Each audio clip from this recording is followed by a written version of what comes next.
Hey folks, what's up? This is Adam here. I can't see a guy. Welcome to the Movie Vault. Halloween just around the corner. In fact, it's only a couple of days till Halloween. And I know I've been reviewing the Friday the 13th movies. A lot of you are probably wondering why I'm not reviewing part 6.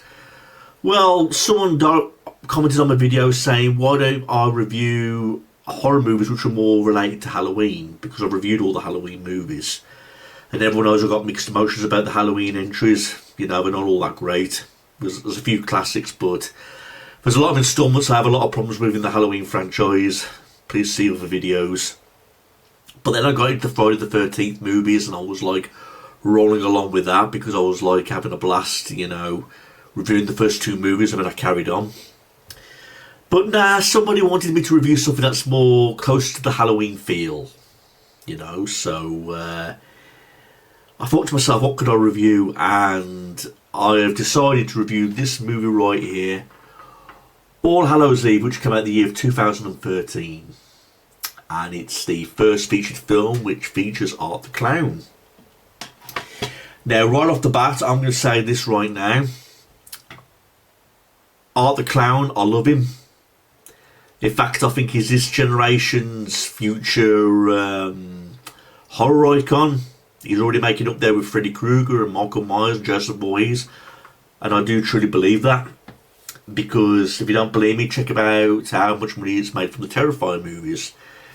And I own Terrifier 1 and 2. Number 3 I've seen at the cinema. And I love Art the Clown. I've even got the Art the Clown tattoo on my elbow there. So, yeah, I do love Art the Clown. Okay. But I'm going to admit a few things, well, a lot of things about this movie, All Hallows Eve, which came out in the year 2013. It was directed by Damien Leone, the same guy who directed the Terrifier movies. Okay. Now, right off the bat, I'm going to admit right now, this is not an amazing film. Again, at the same time, it was nice to see Art the Clown, about how he appeared, and how the Terrifier movies came about. You know, but this was not the first movie I saw with Art the Clown in it. The first movie I saw with Art the Clown was Terrifier, the first movie. And I remember that day like it was if yesterday. I saw Terrifier, the first movie, on a car boot sale.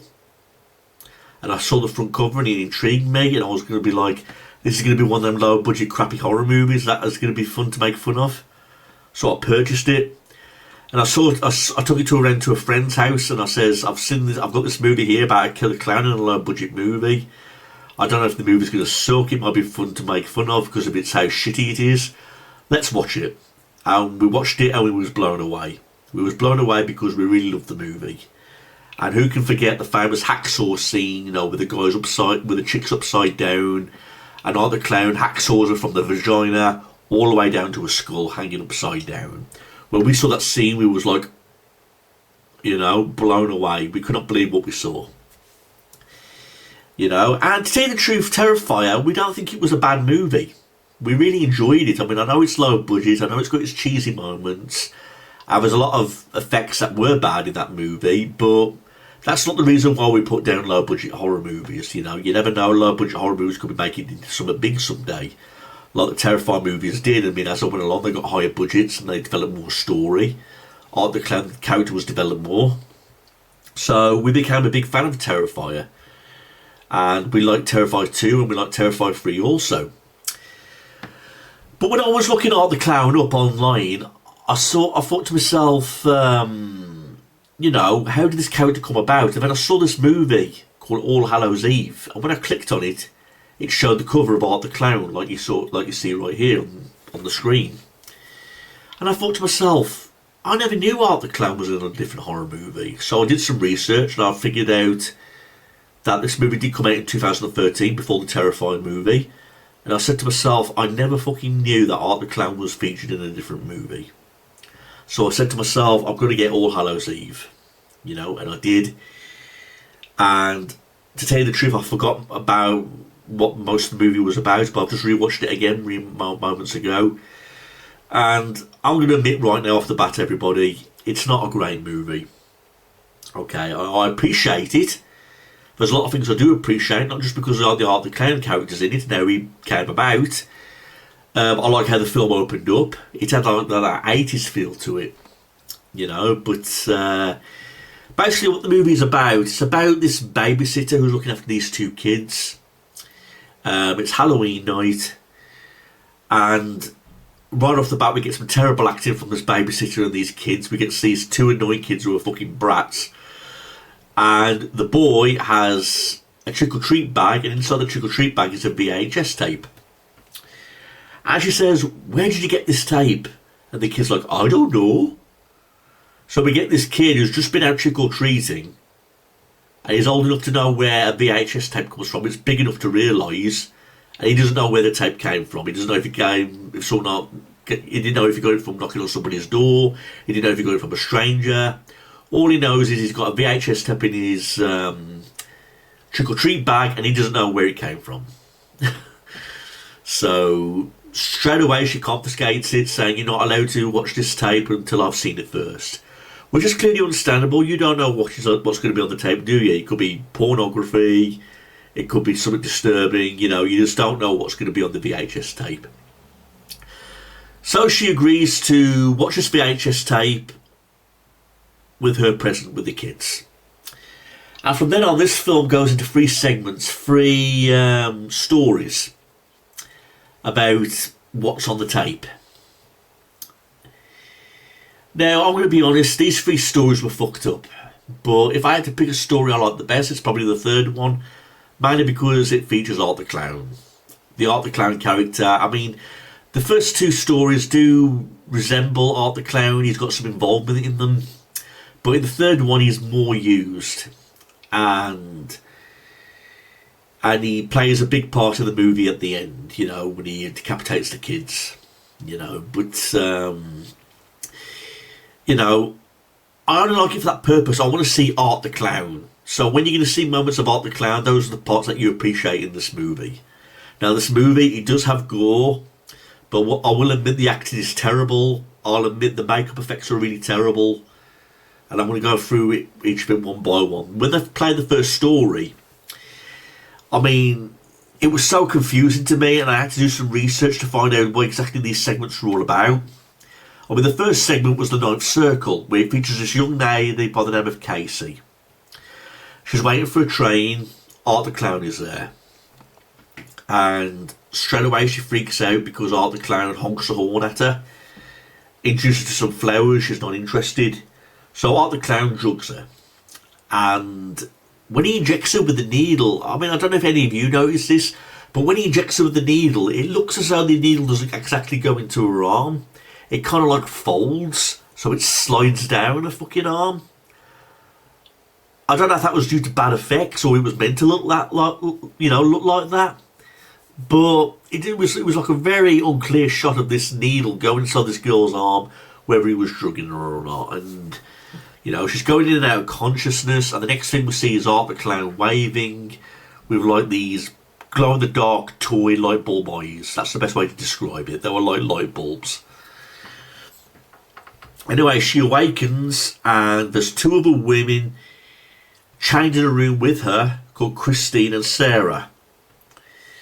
And when Sarah is dragged away by her chain, we get some back and forth, horrendous arguing, acting with these actresses. You know, and they follow to where the chain leads up.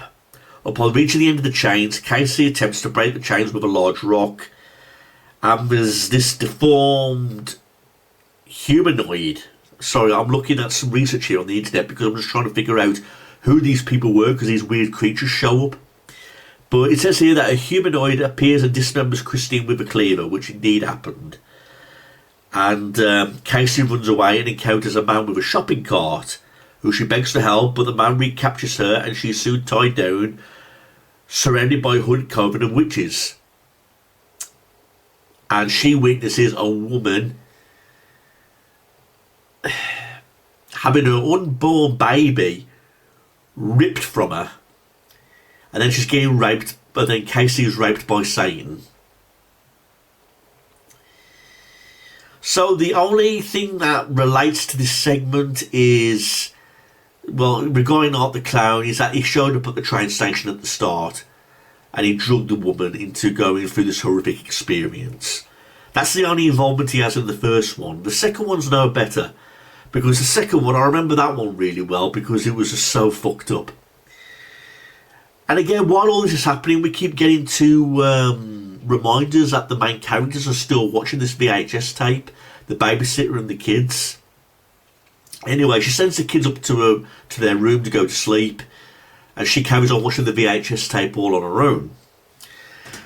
Now, in the second segment, it's about this girl by the name of Caroline who has just moved into a countryside home, and at night time there's this brightness in the sky, and it turns out to be an alien. And this alien is stalking her in this home where she has all these paintings. And there's this one particular painting that's covered up with a sheet. And this whole segment is like, well, about this weird alien who sounds like Darth Vader with his breathing, like a, you know, stalking this woman. She's having a conversation with her husband on a mobile saying that there's been a power cut. And the husband's on the phone, he's like, right baby, right baby, right baby, okay, okay, okay, okay. You know, the woman's clearly telling her husband that she's in trouble, there's been a power cut and something strange is going on, and he seems to have the most calmest voice you can ever imagine. You know, fuck dude, your wife's in trouble and all you can do is put on a straight tone, you know what I mean? And when the creature captures her, she ends up being pulled away, and she pulls on the sheet of the painting, and it's revealed to be Art the Clown on the painting. And that's all Art the Clown has to do with the second segment, the fact that he's on a painting. He doesn't show up in this one, it's just him on a painting.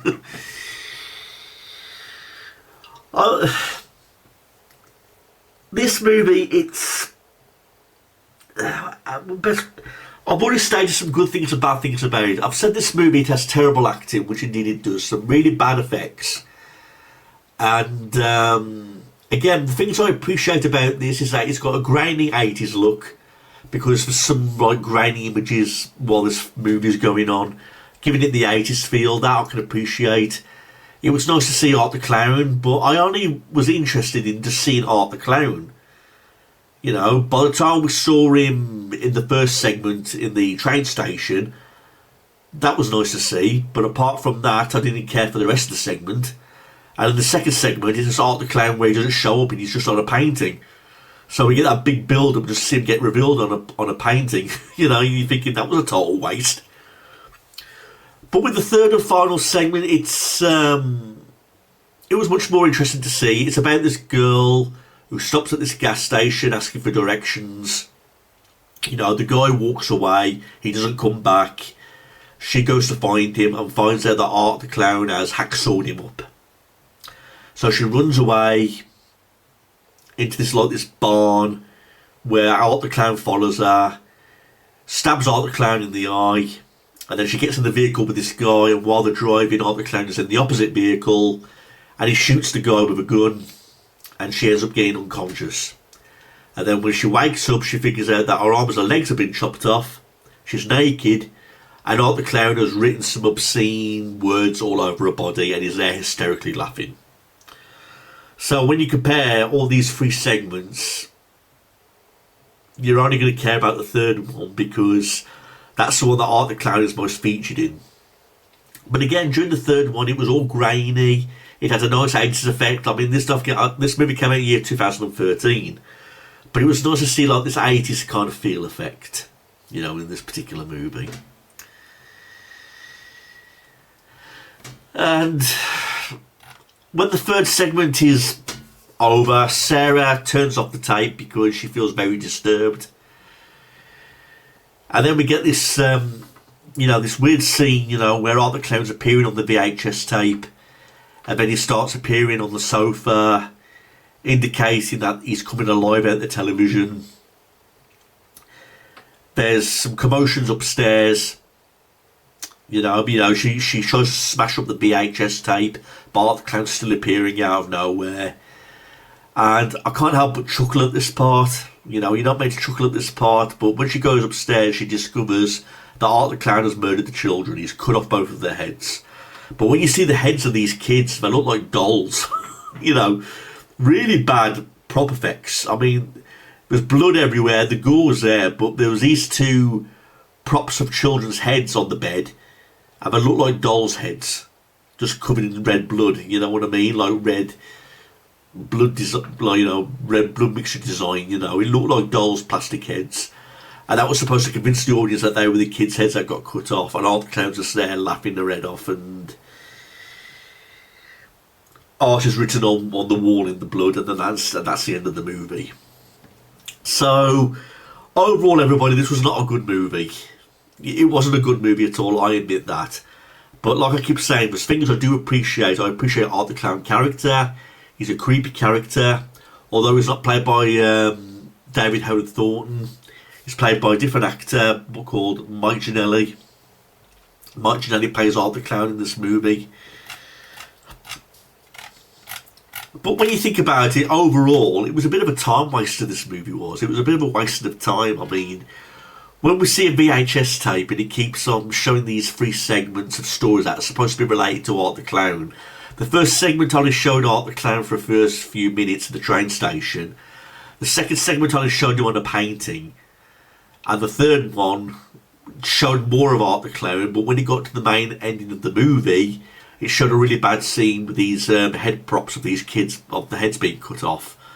So when you think about it, there was a lot of time wasted in this movie. But I don't hate the movie.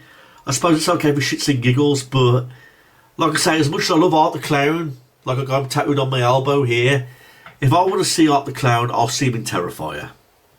That's the movie that I'll watch him in. I'll watch him any day in Terrifier 1, I'll watch him any day in Terrifier 2, and I'll watch him any time on Terrifier 3.